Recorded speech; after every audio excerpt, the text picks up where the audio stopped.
અમદાવાદમાં હત્યાના લૂંટના બનાવો વધતા જઈ રહ્યા છે। શહેરમાં એવા બનાવો વધી રહ્યા છે જે થોડી રકમ માટે કે નજીવી તકરારમાં એકબીજાની હત્યા કરી દેવામાં આવે છે। થોડા સમય પહેલા જ ઓઢવ વિસ્તારમાં 100 રૂપિયા માટે ભત્રીજાએ કાકાની હત્યા કરી દીધી હતી, જેના થોડા સમય બાદ નાસ્તા બાબતે ફેક્ટરીના બે કર્મચારી વચ્ચે બોલાચાલી થતા એકની હત્યા થઈ હતી। તો ગઈકાલે માત્ર 2000 રૂપિયા માટે એક યુવકની હત્યા કરવામાં આવી છે।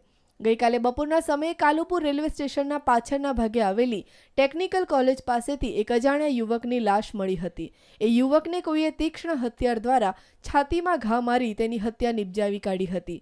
આ અંગે પોલીસ તપાસ કરી રહી હતી ત્યારે ગઈકાલે પોલીસને બાતમી મળતા 3 આરોપી અકરમ, ઈશાક અને ગુલ્લુને ઝડપી પાડ્યા છે। તેની પાસેથી 1500 રૂપિયા અને મોબાઈલ કબજે કરવામાં આવ્યા છે। ગઈકાલે બપોરના 3 વાગે કંટ્રોલ મેસેજ આવતા તાત્કાલિક અધિકારીઓ જગ્યા પર જઈ કાયદેસરની કાર્યવાહી હાથ ધરેલ હતી। આ દરમિયાન મારા ઝોન 3 સ્ક્વોડના માણસો મારા એસીપી ડી ડિવિઝન શ્રી વાળાઓને માહિતી મળી હતી કે આ ગુનો આચરનાર વ્યક્તિઓ આ નામના વ્યક્તિઓ છે। તો મોડી રાત્રે એમણે મહેનત કરી અને 3 આરોપીને શોધી લાવેલ હતા, જેમાં એક આરોપીનું નામ છે અકરમ ઉર્ફે રંગીલો, બીજા નામ છે મોહમ્મદ ઈશાક અને ત્રીજો ઈમદાદા ઉર્ફે ગુલ્લુ કરીને 3 આરોપી છે, એમને ધરપકડ કરી છે।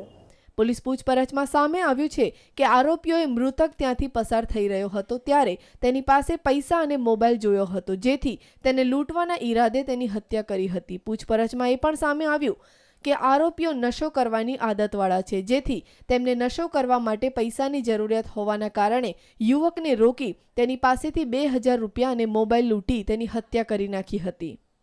છૂટપાટ ચોરી કરી લેવાનો એમનો એમો છે અને સમય મળે ચપ્પુ બતાવી કોઈ એકલ દુકલ રાત્રિના મળે તો એ પણ પૈસા કઢાવી લેવાનો એમનો એમો છે અને જૂના ગુનાઓ છે રેલવેના અમારી હદમાં અને અન્ય શહેરમાં જે ગુના છે એની વિગત હાલ ચાલુ છે, પણ 4 થી વધુ ગુનાઓ આરોપી વિરુદ્ધના છે।